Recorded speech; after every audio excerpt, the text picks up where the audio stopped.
Hello everyone, so I chose the article Are Zeros Your Ultimate Weapon?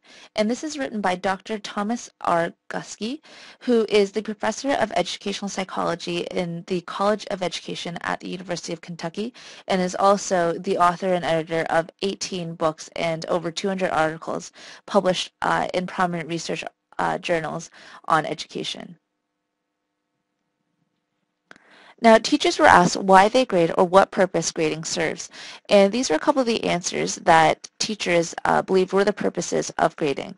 Now, the sixth point, to provide evidence of a student's lack of effort or inability to accept responsibility for inappropriate behavior, was agreed on by teachers, which was the least important of all the points. Now, little did they know, giving zeros basically served this purpose in that because teachers can control privileges that students were actually felt were important, they controlled this by giving grades and inadvertently influenced how parents would take away or enforce punishment for not doing well at school.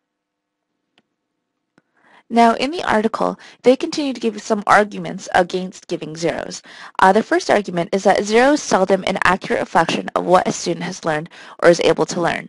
So basically what they're saying is that giving a mark of zero doesn't really show what the student is capable of learning or has learned. For let's say you can have a very smart student who knows the material but just has no motivation to do the work or to hand in the work. Their second argument is that the effect of assigning a zero is greatly magnified if combined with the common practice of averaging scores to attain students' overall course grades. So what this means is that giving a mark of zero to a student who had, let's say, a 95 on their last assignment greatly offsets their average to almost a 50 or a 75 just because they didn't hand in that one assignment. It doesn't show that the students don't know their material. It just shows that they didn't hand in the second assignment that they were supposed to hand in. Also, no studies support the use of zeros or low grades as effective punishment. So there are a lot of studies have shown that just giving a zero isn't going to show the student that they were in the wrong. It isn't really a good effective punishment for students. And number four, teachers defend assigning zeros by arguing that they cannot give students credit for work that is incomplete or not turned down, which is the biggest argument that teachers give. Now, the article continued to give a couple possible options instead of giving zeros. And the first option was assigning an I, or an incomplete. And basically, when a student received an I, they were required to attend a special study session, which was either after school or on the weekend. And some of the downsides to this program was that the additional funding that would be required, either to have teachers or volunteers or parents come in to supervise the after-school sessions or Saturday sessions, and also because there was required classroom space for this, which isn't always necessarily possible. Another option that they gave was reporting behavioral aspects separately. Now, in Ontario, we already do this, and students get a main mark, which is based on the grades that they get from tests or assignments, and then they also get additional marks for things like learning skills, work habits, or academic behaviors. And even though a lot of teachers claimed that this would be more work, Ontario teachers found that it was actually easier because they were still writing down the marks for all of these different aspects of learning. But it wasn't as hard to give a student one single mark, and it was easier to show how they had achieved as far as academics go, and then also how they achieved with classroom behavior.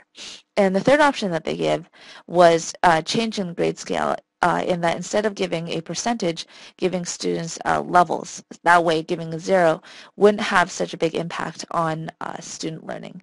And basically, that sums up the article. Now, how does this relate to the Grading Success document set up by the Ministry of Education?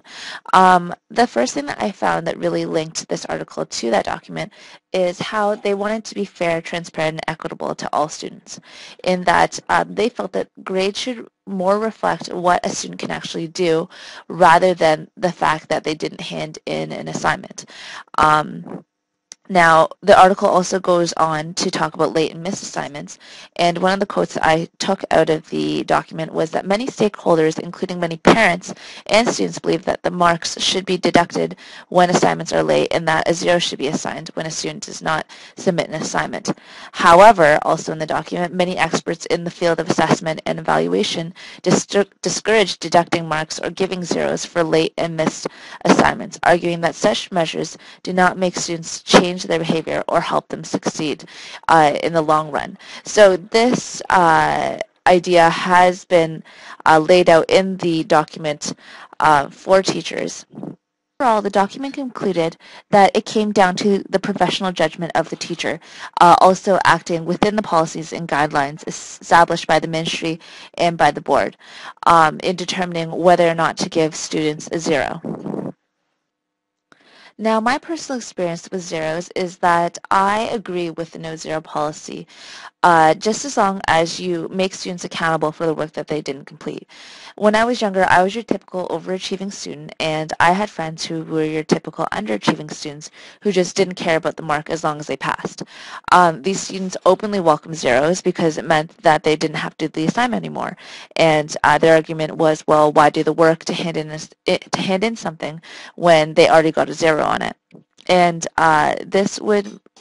they would mainly concentrate on the work that would have higher grades for, so let's say major assignments or tests or the exam. And the reason for this was because they had no intention of going to college or university. They basically just wanted their high school diploma. Now, I envied my friends, but because I had hover parents, basically, I knew that I had to get good grades and I had to go to university because my older sisters did. And as a result, my friends would hardly learn the curriculum because they didn't bother with the work. And they would simply just study for the tests and for the exams and get the passing mark. Now, I also had friends who were very smart people and they just didn't care to do the homework or the little assignments, but they would do anything that would get them a good grade. So for the tests or on the exams, they would get marks that were in the 70s or 80s, but they never did any work in class. And so this kind of showed that they had little motivation to do the schoolwork, but they would do all the major things. And the reason for this is just because they didn't care for the class. Now, finally, how I feel after reading this article. Basically, after reading this article, I feel even more geared to not giving zeros to students. I would still penalize the student in some way for the lateness of their work by calling home or by making additional notes in the comment section of the report card, but I wouldn't give the students the satisfaction of basically getting out of the work. I would expect them to still put in the effort so that they will still learn the material that the assignment or the work is trying to get across to them. And that summarizes my presentation. Thanks.